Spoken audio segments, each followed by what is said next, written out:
How does disciplining a child as a parent should result in a child having a belt mark on their face?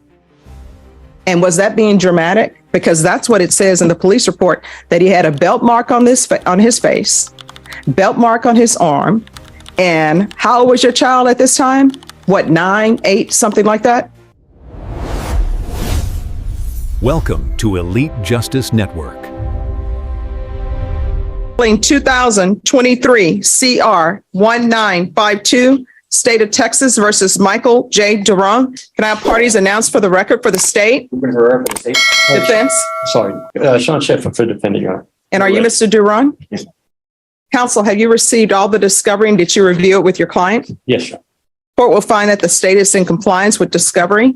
Mr. Duron, I'm showing you what's entitled Application for Deferred Adjudication or Community Service. Did you review that with your attorney? Did you understand it? And did you sign it? Yes, ma'am. Showing you what's entitled True Bill of Indictment. Did you review that with your attorney? Did you understand it? Yes, ma'am. Counsel, do you waive the reading of the indictment? I do, Your Honor. State, are you proceeding on the indictment as presented? Yes, Your Honor. Showing you what's entitled court's admonishments and defendants waivers and affidavit of admonitions. Did you review that document with your attorney? Did you understand it? Did you sign it in all the appropriate places? Yes, ma'am. Did you understand you're charged with injury to a child, bodily injury, intentionally or knowingly? That's a third-degree felony. The range of punishment is anywhere from 2 to 10 years in prison and up to a $10,000 fine. If you have a plea bargain agreement with the state, the court does not have to follow your plea. If for any reason the court doesn't follow your plea and gives you more than you bargained for, the fact that you entered a plea will not be used against you and you will be allowed to withdraw your plea. Did you understand? Yes. Did you understand you have a right to jury trial, a right for you or your attorney to cross-examine and confront any witnesses the state would call in the right to remain silent? You need to speak up. Yes, ma'am. Did you understand by entering this plea you were giving up those rights? Yes, ma'am. And did you intend to give up those rights and enter into a plea in this case? Yes, ma'am.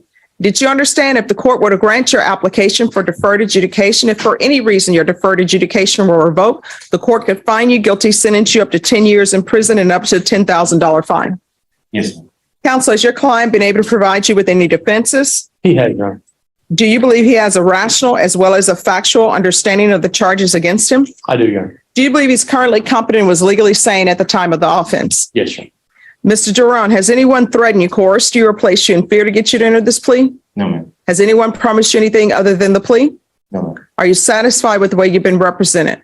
Yes, ma'am. Are you a U.S. citizen? Yes, ma'am. Court will find that defendant has knowingly and voluntarily waived his right to jury trial, showing you the plea bargain page. Did you review that with your attorney? Did you understand it? Yes, ma'am. According to the plea, the state recommends deferred adjudication. There's an affirmative finding of family violence. Did you understand with an affirmative finding of family violence, you're not allowed to own or possess any weapons or ammunition? Yes, ma'am. Did you understand with an affirmative finding of family violence, you're not allowed to be designated as primary custodial parent? Yes, ma'am. Did you understand that to be the entirety of your plea bargain agreement? Yes, ma'am. Defense? Yes, sir. State? Yes, Your Honor. Showing you the paragraph entitled Waiver of Appeal paragraph. Did you review that with your attorney? Did you understand it? Did you sign it in both places? Yes, ma'am. Did you understand by signing that you're waiving your right to appeal? The only items that can be appealed are written pretrial motions that have been filed, heard, and ruled upon by the court. Did you understand? Yes, ma'am. Counsel, are there any such motions? No, Your Honor. Next, I'm showing you outside the plea bargain agreement. State is requesting that your deferred adjudication be for a term of 3 years. There be the BIPP course, no harmful or injurious contact with Michael Duron. Did you understand those are recommendations by the state and the court does not have to follow those recommendations? Yes, ma'am. Then to the offenses charged, how do you plead? Guilty, not guilty, or no contest? No contest. State any evidence? State offer State's Exhibit 1 and all its attachments. No objection. Showing you what's entitled Wavering Consent to Stipulation of Testimony and Stipulations. Did you review this with your attorney? Did you understand it? Did you sign it in all the appropriate places? Yes, ma'am. Again, did you understand you have a right to jury trial, a right for you or your attorney to cross-examine and confront any witnesses the state would call in the right to remain silent? Yes, ma'am. Did you understand that today the state will be presenting evidence in the form of witnesses' statements and police reports, but most importantly, there will be no live testimony? Did you understand? Yes, ma'am. Court will find that defendant has knowingly and voluntarily waived and consented to stipulation of testimony and stipulations. Court will accept into evidence State's Exhibits 1 and attachments and review the same. All right, after reviewing state's exhibits 1 and attachments, the court will find there is sufficient evidence to find you guilty. Court will defer finding you guilty as you've applied for deferred adjudication. Are you proceeding with sentencing? Yes, Your Honor. Anything that you wish to say on behalf of your client? Yes, Your Honor. As you've sure read, this is a case, it's a little older, over a year old, Judge. During that time, he has worked with CPS. The child was never removed from his custody. Child did very well with him. He did everything required. They ended up closing the case. It was not a legal case, Your Honor. He is just requesting, he understands he did wrong, that shouldn't have happened.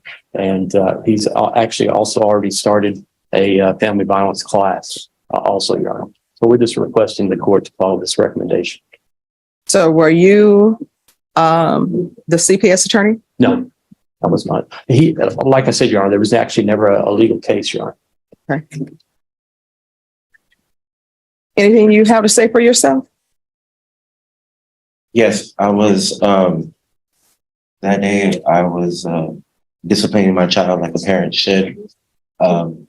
He acts dramatic and he was trying to, I understand what I did, but I'm trying to. Yeah, you're trying to shift the burden on him. Explain. I don't believe he's trying to do that, Your Honor, because we had discussions. He understands Well, he's saying his child was asking. He went way too far. It shouldn't have happened. He's saying that his child acts dramatic. That's what he said. Dinah, did he say that? Excuse me? He did, Your Honor.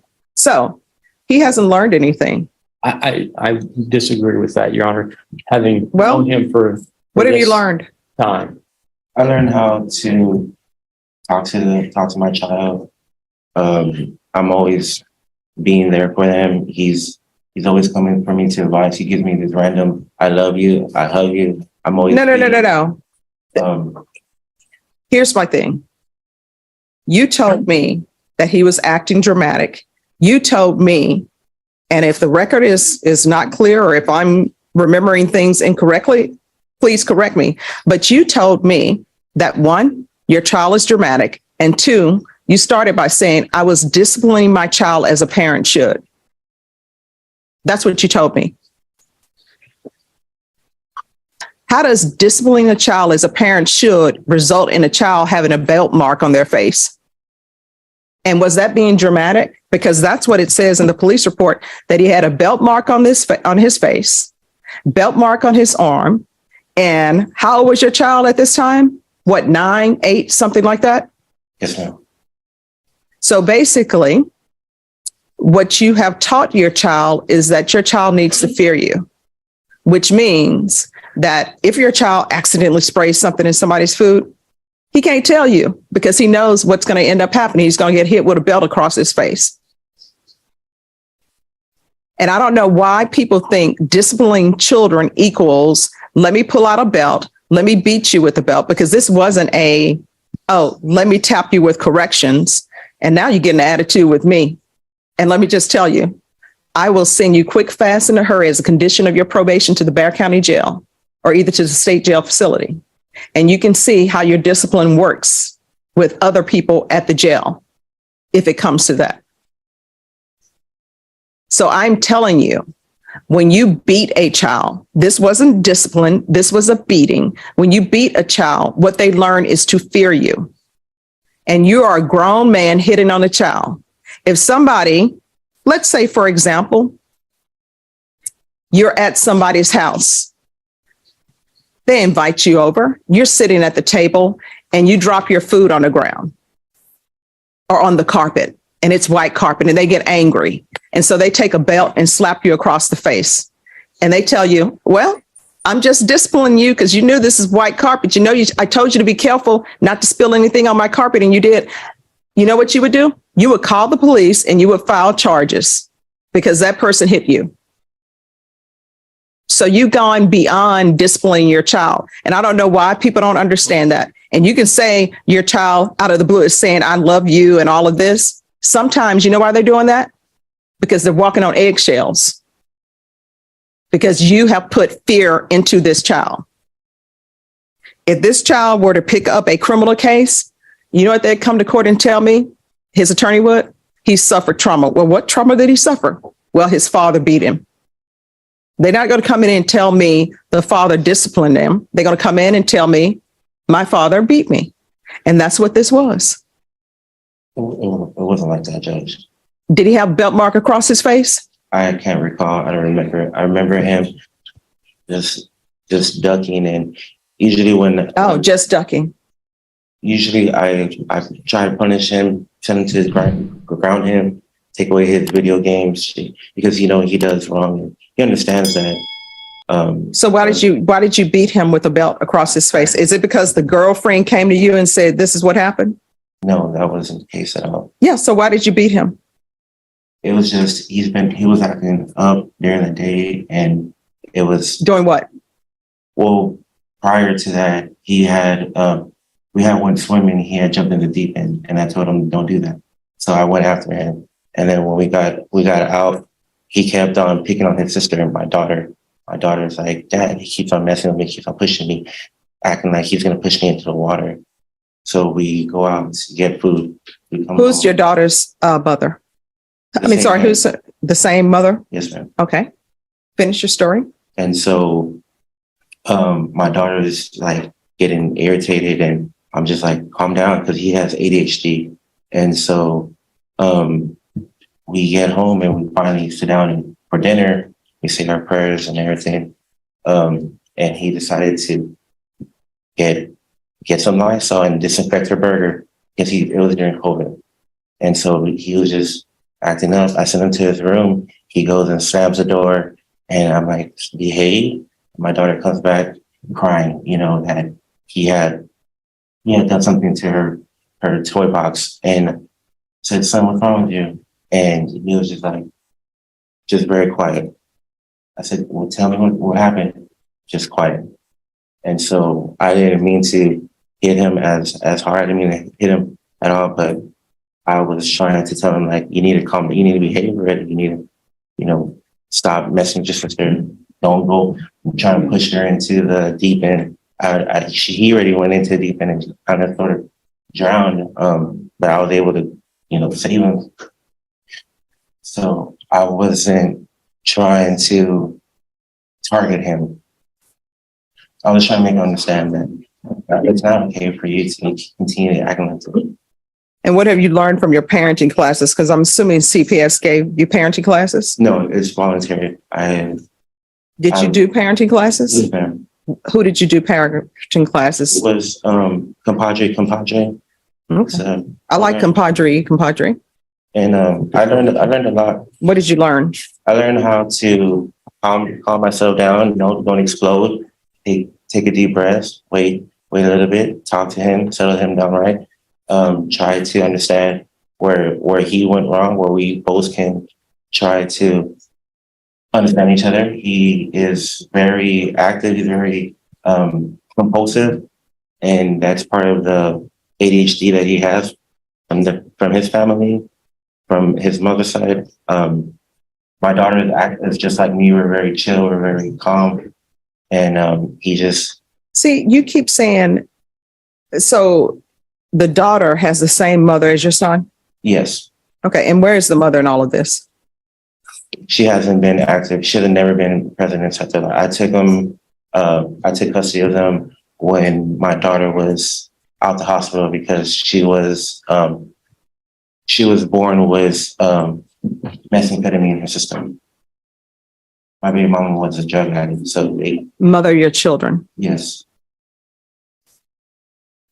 All right. Are you employed? Yes, ma'am. What do you do? I do renovation and remodeling, demolition work as well. All right. This is what the court is going to do.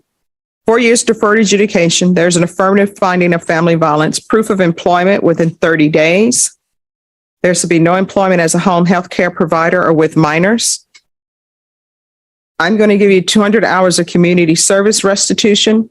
If you provide your certificate or proof that you completed the compadre parenting course, then I will deem that the community service hours are satisfied. Thank you, Judge.